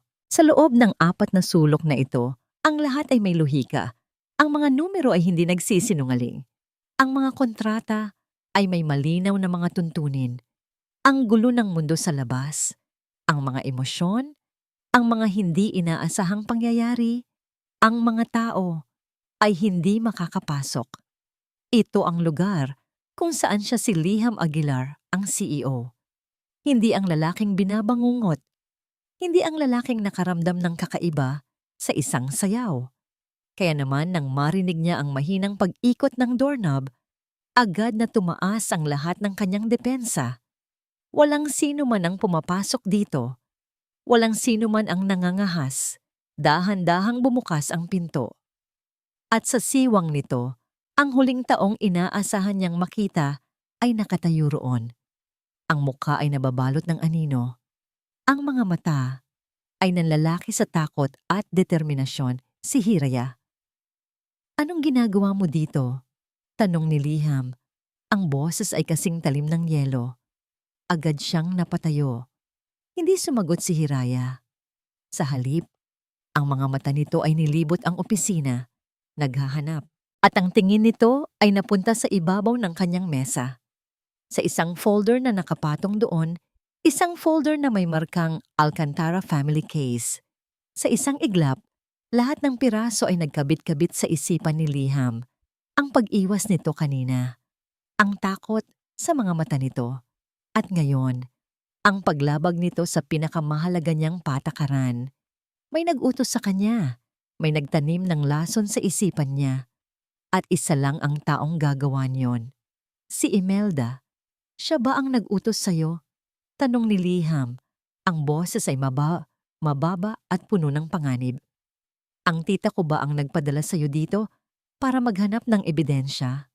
Napapitlag si Hiraya sa tono niya, pero hindi ito umatras. Naglakad ito papasok, diretsong lumapit sa kanyang mesa at hinawakan ng folder. "Totoo ba?" tanong ni Hiraya.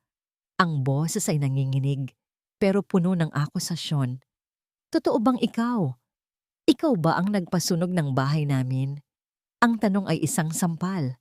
Isang sampal na mas masakit pa sa kahit anong pisikal na sakit. Ang lahat ng maliliit na pagbabago sa kanya nitong mga nakaraang araw. Ang pag-aalala, ang almusal, ang kirot na naramdaman niya, lahat ay biglang naging katatawanan.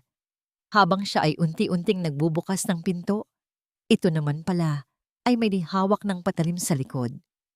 Isang mapait na tawa ang kumawala sa bibig ni Liham. Of course! Yan ang iisipin mo. Yan ang ipapaisip niya sa'yo. Biglang bumalik ang lahat. Ang imahe ni Bianca nakangiti habang sinasabing mahal siya. Isang linggo bago niya ito, nahuling may kasamang ibang lalaki. Ang kanyang karibal sa negosyo. Ang sakit ng pagkakanulo. Ang kahihiyan. Ang pagiging tanga. History repeats itself. Katulad ka lang din niya. Sigaw ni Liham. Isang sigaw na nanggaling sa isang sugat na hindi pa pala kailanman gumaling. Hindi niya pinangalanan kung sino, pero sa mga mata niya, si Hiraya at si Bianca ay naging iisa na lang. Mga babaeng ginamit ang kahinaan niya laban sa kanya. Mga traidor. Nakita niya ang sakit sa mga mata ni Hiraya dahil sa sinabi niya, pero wala na siyang pakialam. Ang sakit na nakikita niya ay walang-wala kumpara sa sakit na nararamdaman niya ngayon. "Umalis ka," sabi niya. Itinuturo ang pinto, pero hindi umalis si Hiraya. Sa halip binuksan nito ang folder. Ang laman noon ay hindi ebidensya ng krimen. Ang laman noon ay mga ulat mula sa kanyang mga tauhan, mga detalye ng pagkakautang ng pamilya Alcantara at mga pangalan ng mga taong nagbanta sa kanila. Ang ginagawa niya buong gabi ay ang paghahanap ng paraan para idiin ang mga ito sa batas ng hindi nadadamay ang pamilya ni Hiraya. Ginagawa niya iyon para protektahan ito. "Ano to?" naguguluhang tanong ni Hiraya. "Hindi mo na kailangang malaman," sagot ni Liham. Pilit na inaagaw ang folder. "Wala kang tiwala sa akin. Wala kang karapatang makita yan." "Karapatan?" sumagot si Hiraya. Ang pagkalito ay napalitan na ng galit. "Anong karapatan ang pinagsasabi mo? Binili mo ako, Liham. Ginawa mo akong pag-aari mo. Tapos ngayon, magagalit ka dahil nagduda ako? Sino ba sa atin ang nagsimula ng lahat ng kasinungalingang ito?" "Ako ang nagsimula, pero ikaw ang nagtaksil." "Hindi ako nagtaksil. Naghahanap ako ng katotohanan. Ang katotohanan ay nasa harap mo lang, pero mas pinili mong maniwala sa isang ahas. Ang mga sigawan nila ay umalingaw-ngaw sa loob ng opisina. Ang santuwaryo ni Liham ay sinira na. Ang kontrol niya ay nawawala na. Ang galit at sakit mula sa nakaraan ay sumasapi sa kasalukuyan. Oo, at sana nga hindi na lang kita nakilala. Sigaw ni Hiraya. Ang mga luha ay bumabagsak na mula sa kanyang mga mata. Sana nasunog na lang ako kasama ng bahay namin kaysa mapunta sa impyernong ito. Ang huling pangungusap ay parang isang patalim na tumusok ng direkta sa puso ni Liham. Isang bagay sa loob niya ang nabasag. Ang galit ay umapaw. Sa isang kilos na hindi niya napag-isipan, dinampot niya ang isang mamahaling florera sa gilid ng kanyang mesa at ibinato ito ng buong lakas sa pader. Sa pader na malapit lang sa kinatatayuan ni Hiraya. Ang tunog ng nabasag na porselana ay nakabibingi.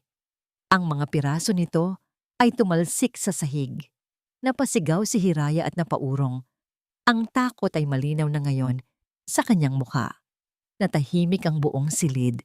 Tanging ang malakas na paghinga nilang dalawa ang maririnig. Nakatingin si Liham sa mga basag na piraso sa sahig at pagkatapos ay sa babaeng nanginginig sa takot sa harap niya. Doon niya lang napagtanto ang kanyang ginawa. Pero bago pa man siya makapagsalita, bago pa man siya makahingi ng tawad, isang mabilis na sampal ang dumapo sa kanyang pisngi. Ang sampal ni Hiraya. Ang sakit ay hindi pisikal, ito ay emosyonal, isang hatol. Tapos na tayo, sabi ni Hiraya. Ang boses ay mahina, pero pinal. Puno ng luhang hindi na mapigilan. Kahit anong mangyari, tapos na ang kasunduang ito. Tumalikod ito at mabilis na tumakbo palabas ng opisina, palabas ng kanyang santuwaryo. Iniwan siyang nakatayo roon, kasama ang mga basag na piraso sa sahig at ang basag na tiwalang hindi na kailanman mabubuo. Ang tanging naririnig ni Hiraya ay ang malakas na kabog ng kanyang dibdib at ang tunog ng kanyang mga paa na tumatakbo sa malamig na sahig na gawa sa marmol. Tumakbo siya palayo sa opisina, palayo sa mga basag na piraso ng florera, palayo sa mga mata ni Liham na puno ng galit na hindi niya maintindihan. Pagdating niya sa kanyang silid, hindi na niya inaksaya ang oras. Kinuha niya ang maliit na bag na dala niya noong unang araw niya sa mansyon. Walang laman iyon, kundi ang iilang damit na pag-aari niya talaga. Ang lahat ng mamahaling damit sa walk-in closet ay hindi niya pinansin. Ang mga iyon ay kasuotan para sa isang papel na hindi na niya gaganapan. Mga kasuotan para kay Mrs. Aguilar. At siya, ngayon, ay si Hiraya Alcantara na lang ulit. Habang nag-iimpake, ang mga luha ay patuloy na dumadaloy sa kanyang mga pisngi. Ang sakit ng sampal na ibinigay niya kay Liham ay bumabalik sa kanya, isang kirot sa kanyang palad. Pero mas masakit ang alaala ng takot na naramdaman niya nang ibato nito ang florera. Sa sandaling iyon, ang lahat ng maliliit na kabutihan, ang lahat ng pag-asa na baka mayroong natitirang kabutihan sa puso nito ay naglahong parang bula. Isang halimaw. Iyon ang tingin niya rito. At hindi siya pwedeng manirahan kasama ng isang halimaw. Bit-bit ang kanyang bag. Muli siyang lumabas ng silid. Dahan-dahan siyang bumaba sa grandiosong hagdanan. Bawat hakbang ay isang paalam sa ginintoang kulungan. Nang makarating siya sa ibaba, sandali siyang huminto. Umaasang may pipigil sa kanya. Umaasang may hahabol at magsasabing, "Huwag." Pero walang dumating. Tanging ang nakakabinging katahimikan ng mansyon ang kanyang kasama. Binuksan niya ang mabigat na pinto sa harap. Ang malamig na hangin ng gabi ang sumalubong sa kanya. At kasabay nito, ang pagpatak ng ulan. Dahan-dahan sa una at pagkatapos ay bumuhos ng malakas. Tila kahit ang langit ay nakikidalamhati sa kanya. Hindi niya alintana ang ulan. Naglakad siya palayo sa mansyon, palabas ng malaking gate na ngayon ay nakabukas. Bawat patak ng ulan na tumatama sa kanyang balat ay parang luhang naghuhugas sa lahat ng alaala, sa lahat ng sakit. Naglakad siya ng walang patutunguhan. Ang tanging alam niya ay kailangan niyang makalayo. Nang makarating siya sa labas ng subdivision, basang-basa na siya at nanginginig sa ginoo. Kinuha niya ang kanyang telepono, nanginginig ang mga kamay. Isa lang ang taong pwede niyang tawagan. Ang tanging taong hindi siya huhusgahan. Liwayway! Sabi niya nang sagutin nito ang tawag. Ang boses niya ay halos hindi na marinig dahil sa pag-iyak at sa lakas ng ulan. Way, tulungan mo ako. Hindi ko na alam ang gagawin ko. Nakatayo lang si Liham sa gitna ng kanyang nasirang santuaryo. Ang pisngi niya ay namamanhid pa rin sa sakit ng sampal. Nakatitig siya sa pinto kung saan tumakbo si Hiraya palabas. Isang bahagi niya ang gustong sumunod. Ang gustong habulin siya, magpaliwanag, humingi ng tawad. Ngunit ang pride niya, ang Aguilar pride, na matagal na niyang naging sandata at kalasag, ay pumigil sa kanya. Siya ang nasaktan. Siya ang pinagdudahan. Siya ang tinraidor. Bakit siya ang kailangang humabol? Pumunta siya sa bintana ng kanyang opisina. Mula roon, tanaw niya ang mahabang driveway. Nakita niya ang isang maliit na figura na naglalakad sa gitna ng bumubuhos na ulan. Si Hiraya. Hindi ito lumingon. Nagpatuloy lang ito sa paglakad hanggang sa tuluyan na itong maglaho sa dilim at sa lakas ng ulan. Hindi niya ito pinigilan. Isang malakas na suntok ang pinakawalan niya sa pader. Ang sakit sa kanyang kamao ay walang-wala kumpara sa gumuguhit na sakit sa kanyang dibdib. Bakit ganito kasakit? Ang kasunduan nila ay negosyo lang. Isa lang siyang asset, isang empleyado. Ang pag-alis niya ay dapat na isang simpleng breach of contract. Pero bakit pakiramdam niya ay may isang malaking bahagi ng pagkatao niya ang nawala? Kasama niya. Pumunta siya sa kanyang bar at nagsali ng alak sa isang baso. Ininom niya ito ng isang lagukan. Ang anghang ng alak ay hindi sapat para patayin ang pait na nararamdaman niya. Nagsalin siya ulit at ulit. Umupo siya sa kanyang leather na upuan sa dilim. Ang tanging liwanag ay nagmumula sa kidlat sa labas. Sa bawat pagliwanag, nakikita niya ang mga basag na piraso ng florera sa sahig.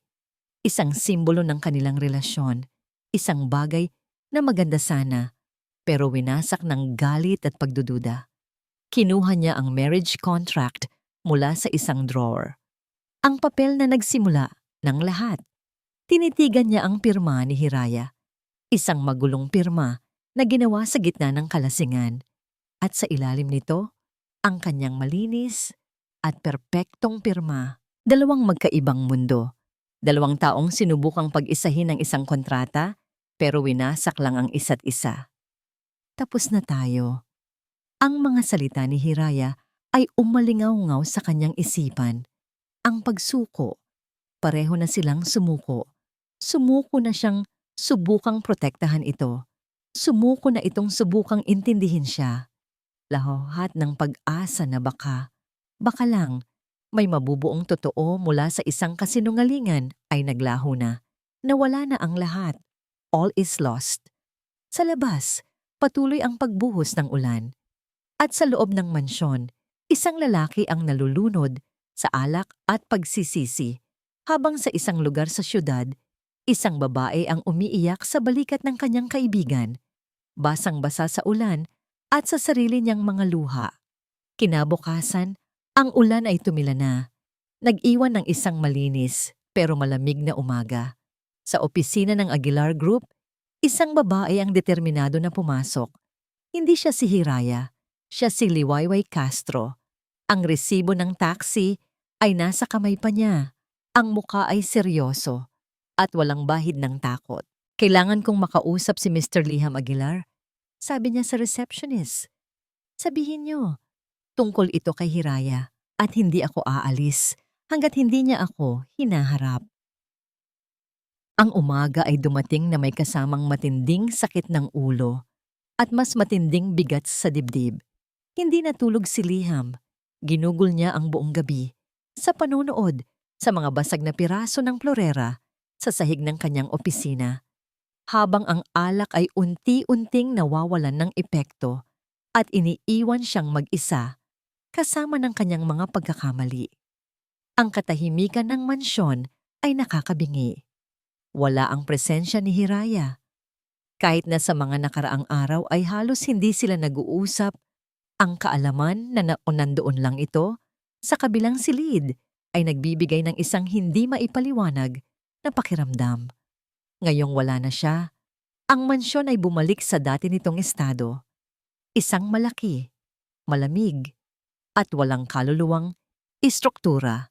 Nasa opisina siya ng kumpanya nang tumawag ang kanyang sekretarya. "Sir, may isang babae po dito na nagngangalang Liwayway Castro. Gusto po kayong makausap. Tungkol daw po kay Hiraya." Napatiimbagang si Liham. Liwayway, ang kaibigan.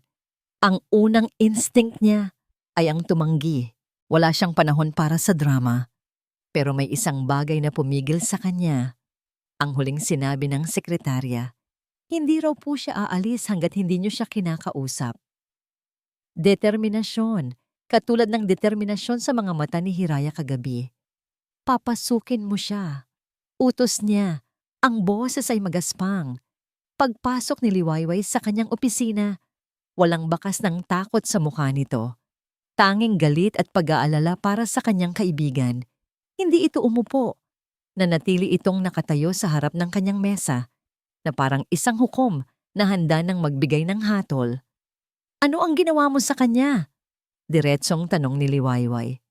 "That's none of your business." Malamig na sagot ni Liham. "Naging business ko ito sa oras na umiyak ang kaibigan ko sa apartment ko buong gabi. Basang-basa sa ulan at nanginginig sa takot." Tumaas ang boses ni Liwayway. "Akala mo ba ginusto niya to? Akala mo ba yang kontrata mo ay isang magandang alok para sa kanya? Para sa Mr. Aguilar, ang kaibigan ko ay may pangarap. Isang simpleng pangarap na makapunta sa Japan at bigyan ng magandang buhay ang pamilya niya. 5 taon siyang nagtiis sa'yo para doon.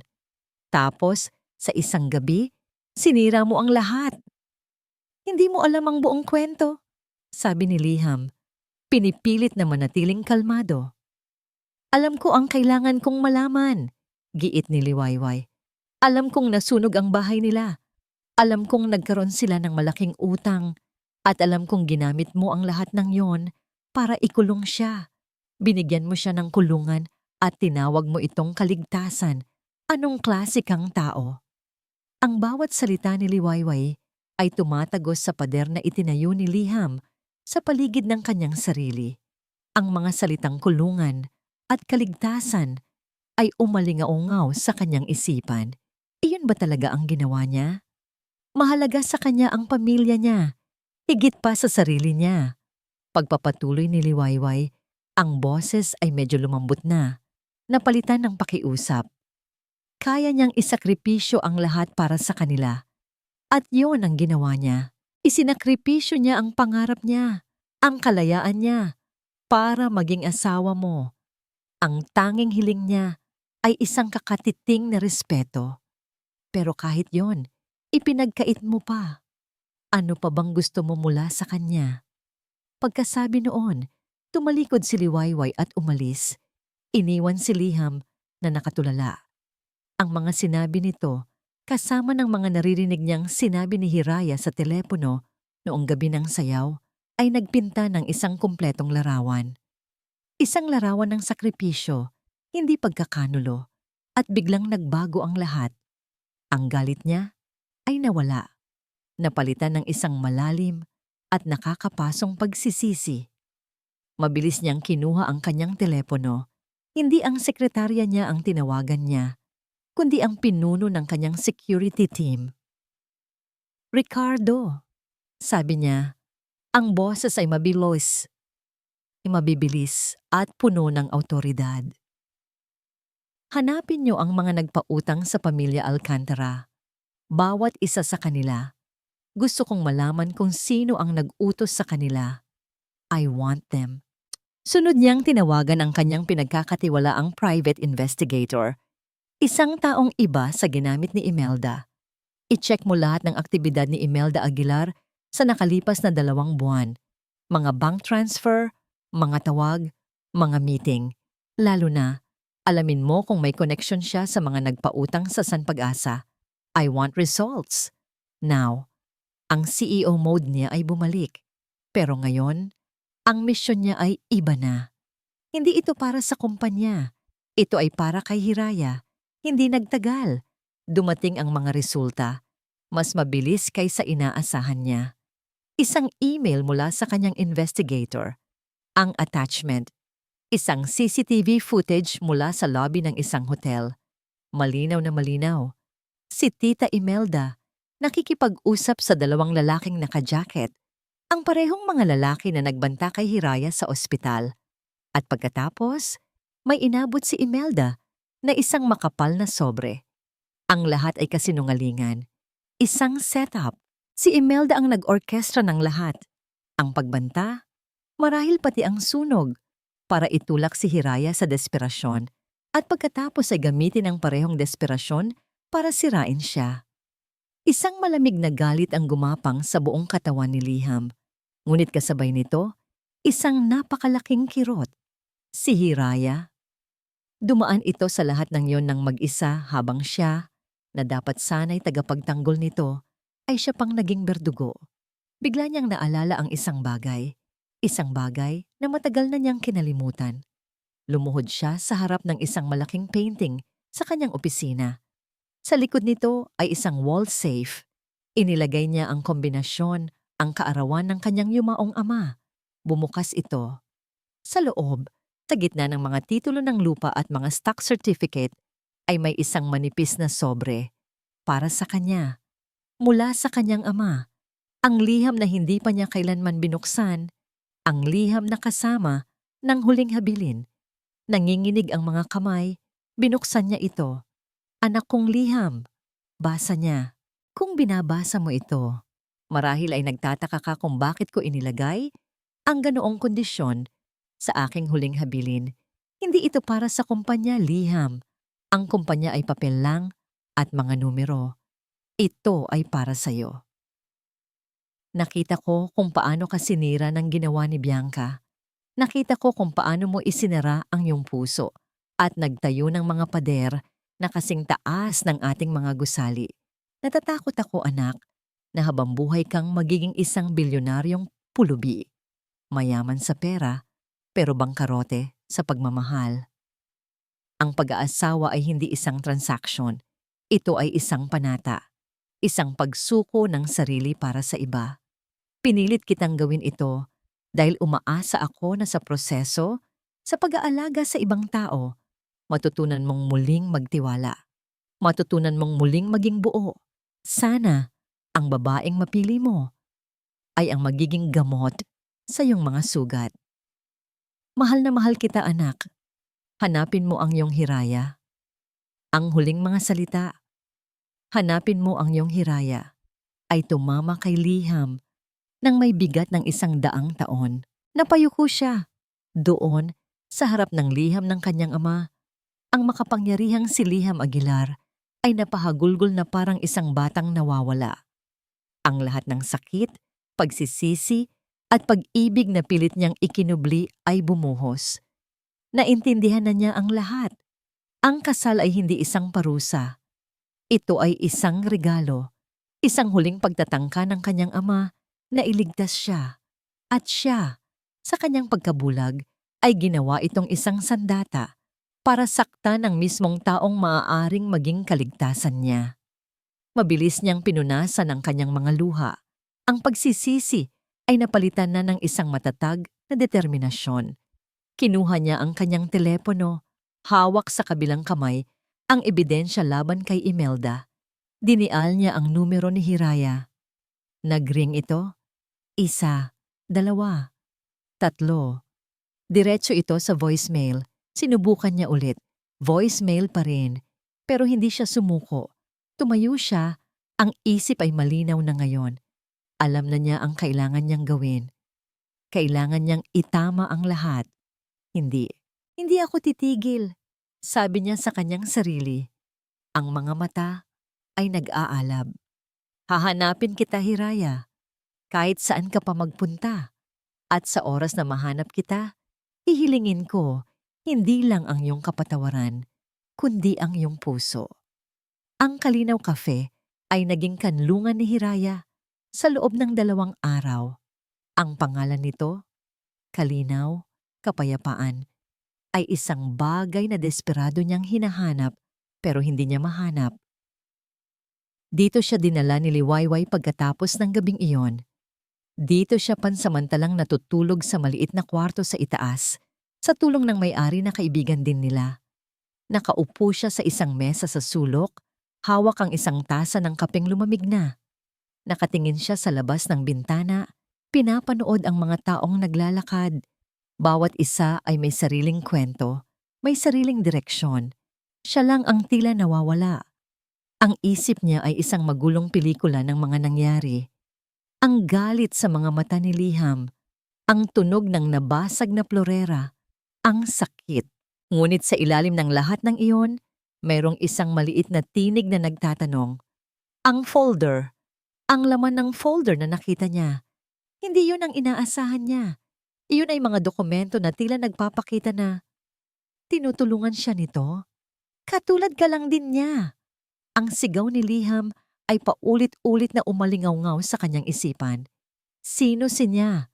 Si Bianca? Ano ang koneksyon ng nakaraan nito sa kanilang dalawa? Ang pagdududa niya kay Liham ay hindi na kasing solid ng dati. Napalitan na ito ng isang malaking pagkalito. Pero isang bagay ang sigurado, ang takot. Natatakot pa rin siya. Biglang nag-vibrate ang kanyang telepono. Isang text mula kay Liwayway. Hira, buksan mo ang TV, news channel. Bilis! Kinabahan si Hiraya. Ano na naman ito? Nanginginig niyang kinuha ang remote control mula sa counter at binuksan ang maliit na TV na nakasabit sa dingding ng cafe. Ang breaking news ay bumungad sa kanya, ang logo ng Aguilar Group of Companies at pagkatapos, ang mukha ni Liham Aguilar, live, mula sa isang press conference. Nakatayo si Liham sa harap ng isang batalyon ng mga reporter. Ang mga ilaw ng kamera ay nakakasilaw. Ang mga tanong ay ibinabato sa kanya mula sa lahat ng direksyon, pero ang isip niya ay kalmado. Ang puso niya ay may iisang layunin. Mr. Aguilar, totoo po ba ang balita na may malaking pagbabago sa board ng AGI? Huminga ng malalim si Liham at lumapit sa mikropono. Yes, sabi niya. Ang boses ay malinaw at matatag. Umalingaw-ngaw sa buong silid. Effective today, Miss Imelda Aguilar has been removed from her position on the board of directors and all affiliated roles within the Aguilar Group. Isang kolektibong paghinga ng pagkagulat ang narinig mula sa mga reporter. Bakit po, sir? Ano ang dahilan? Tumingin si Liham ng diretso sa kamera sa gitna na para bang may isang tao lang siyang kinakausap. Ang dahilan ay ang paglabag sa pinakapundasyon ng kumpanyang ito, tiwala at integridad, sabi niya. Mayroon kaming sapat na ebidensya na si Miss Aguilar ay sangkot sa mga ilegal na gawain, kabilang na ang extortion at paninira na naglalayong hindi lang isabotahe ang kumpanya, kundi pati na rin manakit ng mga inosenteng tao para sa sarili niyang kapakanan. Ipinakita sa isang malaking screen sa likod niya ang isang still image mula sa CCTV footage, si Imelda, na inaabutan ng sobre ang mga goons. Ang ebidensya ay hindi maitatanggi. Ang pagtutuos ay tapos na. The Aguilar Group will not tolerate such actions, pagtatapos ni Liham. At ako, bilang pinuno nito, ay personal na hihingi ng tawad sa mga taong naapektuhan at nasaktan sa mga pangyayaring ito. Hindi na niya hinintay ang mga susunod na tanong. Tumalikod siya at naglakad palayo sa entablado. Iniwan ang gulo sa kanyang mga abogado. Isa lang ang lugar na kailangan niyang puntahan. Sinabi sa kanya ng kanyang security team na si Liwayway ay may-ari ng isang maliit na cafe. Isang cafe na may pangalang Kalinaw. Mabilis niyang minaneho ang kanyang sasakyan, hindi alintana ang traffic. Ang bawat pulang ilaw ay parang isang pagsubok sa kanyang pasensya. Kailangan niyang makarating doon. Kailangan niyang makita si Hiraya. Nang sa wakas ay makarating siya, agad niyang nakita ito sa loob. Nakatayo, nakatingin sa TV screen, ang muka ay puno ng pagkabigla. Huminto siya sa labas ng cafe sandali, huminga ng malalim. Ito na. Mas mahirap ito kaysa sa pagharap sa board of directors. Mas nakakatakot ito kaysa sa pagharap sa mga kalaban sa negosyo. Pumasok siya sa loob. Ang maliit na kampana sa pinto ay tumunog. Isang anunsyo ng kanyang pagdating. Lumingon si Hiraya. Ang tunog ng kampana, ang paglingon niya, at ang pagtigil ng kanyang mundo. Nakatayo roon si Liham Aguilar hindi sa isang TV screen, kundi sa totoong buhay, nasa loob ng kanyang kanlungan. Ang kanyang damit ay medyo gusot mula sa press conference, ang kanyang buhok ay bahagyang magulo, at ang kanyang mga mata, wala na ang galit, wala na ang lamig. Ang nandoon ay isang emosyong hindi pa niya kailanman nakita. Isang halo ng pagsisisi, pakiusap, at takot. Walang nagsalita sa pagitan nila. Ang ibang mga customers sa cafe ay napatingin, nagbubulungan. Si Liham ang unang gumalaw. Dahan-dahan itong lumapit sa kanya, na parang isang taong lumalapit sa isang sugatang hayop. Takot na baka ito'y muling tumakbo. Huminto ito ilang talampakan mula sa kanya. Hiraya, sabi nito. Ang pangalan niya ay parang isang panalangin sa mga labi nito. Hindi siya sumagot. Nanatili siyang nakatayo. Ang puso ay gustong kumawala sa kanyang dibdib. Lahat ng napanood mo, totoo yon, sabi ni Liham. Si Imelda. Siya ang may pakana ng lahat. Ang mga utang, ang mga banta. Para itulak kanya sa akin at para gamitin kanya laban sa akin. Nalaman ko lang ang lahat kaninang umaga. Huminga ito ng malalim. Pero hindi iyon excuse sa ginawa ko. Ang sinabi ko sa iyo sa opisina, ang pagbato ko ng florera. Walang kapatawaran yon.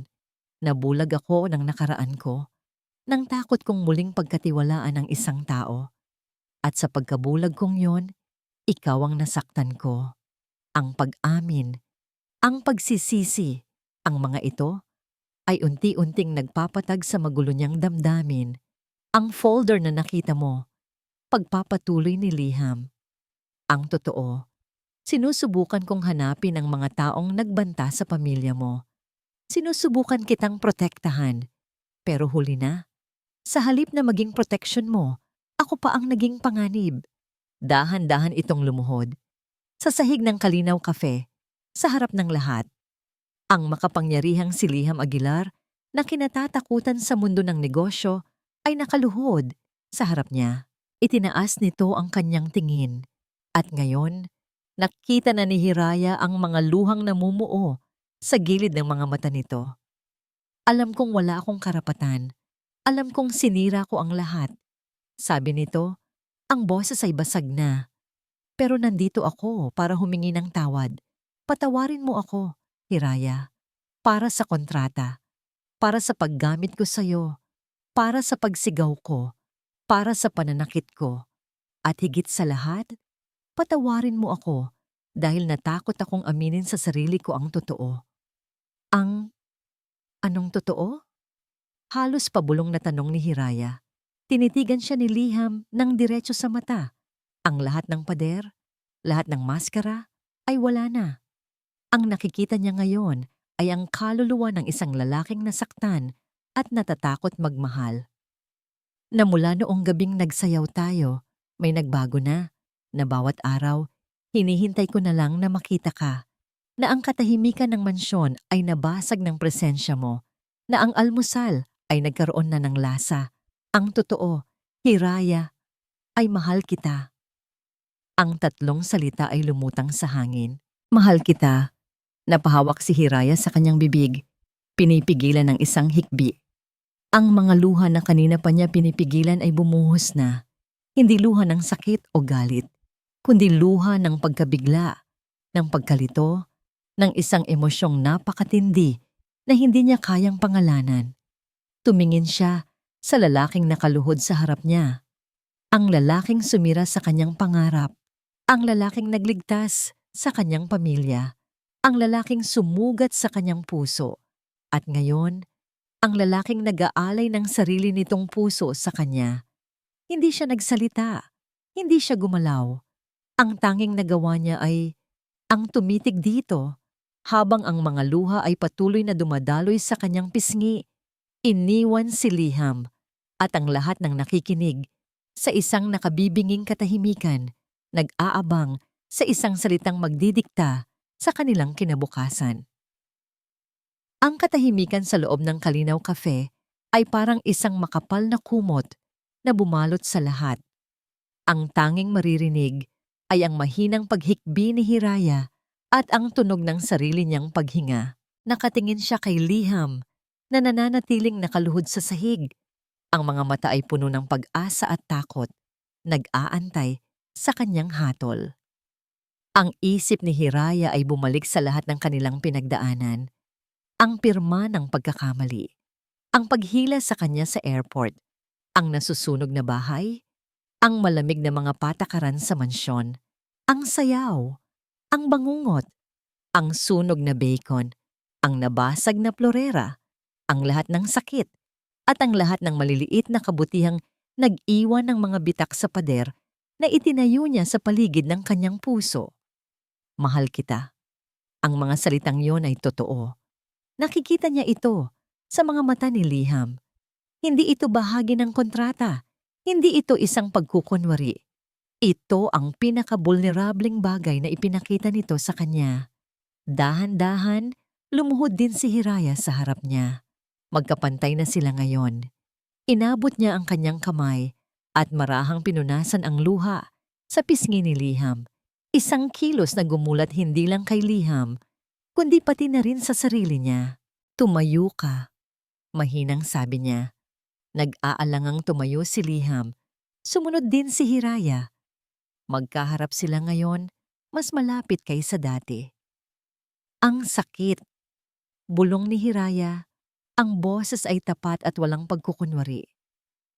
Nasaktan mo ako, Liham. Sinira mo ang tiwala ko. Tinakot mo ako. Sa bawat salitang sinasabi niya, nakikita niya ang pagkirot sa mga mata ni Liham. Hindi niya ito sinasabi para parusahan ito, kundi para sabihin ang katotohanan. Iyon ang kailangan nila para makapagsimula. Katotohanan. Alam ko, sagot ni Liham. Ang boses ay paos. At habang buhay kong pagsisisihan yon, huminga ng malalim si Hiraya. Hindi ko kayang sabihin na napatawad na kita. Hindi ganoon kadali yon. Ang mga sugat ay hindi naghihilom sa isang iglap. Nakita niya ang pagbagsak ng balikat ni Liham, ang bahagyang pagkawala ng liwanag sa mga mata nito. Pero nagpatuloy siya. Pero, sabi niya, at sa pagkakataong ito, siya naman ang nag-abot ng kanyang kamay at hinawakan ng kamay ni Liham. Ang init ng palad nito ay nagbigay ng kuryente sa kanyang buong katawan. Handa akong subukang maghilom. Kasama ka. Tumingala si Liham. Ang mga mata ay puno ng hindi makapaniwalang pag-asa. Hiraya? Walang kontrata, sabi ni Hiraya. Hinigpitan ng hawak sa kamay nito. Walang patakaran, walang pagkukunwari, simula sa simula. Ako si Hiraya, ikaw si Liham. 2 taong magkakakilala. 2 taong susubukang buuin muli ang tiwala. Pwede ba yon?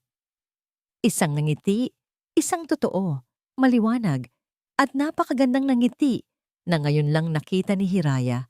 Ang dahan-dahang sumilay sa mga labi ni Liham. Kasabay nito, isang luha ng kaligayahan ang bumagsak mula sa kanyang mata. Oo, sabi niya. Ang boses ay puno ng emosyon. Kahit anong gusto mo. Kahit gaano katagal, maghihintay ako. Susubukan natin. Lumipas ang ilang buwan. Ang hangin sa San Pag-asa ay sariwa. Ang araw ay maliwanag. Sa lugar kung saan dating nakatayo ang kanilang nasunog na bahay, isang bagong pundasyon ang nakatayo na ngayon. Magkatabing nakaupo si Hiraya at Liham sa isang bench, pinapanood ang kanyang ama na masayang nagbibigay ng instructions sa mga karpintero. Ang kanyang ina naman ay abala sa pagdidilig ng mga bagong tanim na bulaklak sa gilid. Ligtas na sila. Ang mga nagpautang ay nahuli na. Salamat sa tulong ni Liham.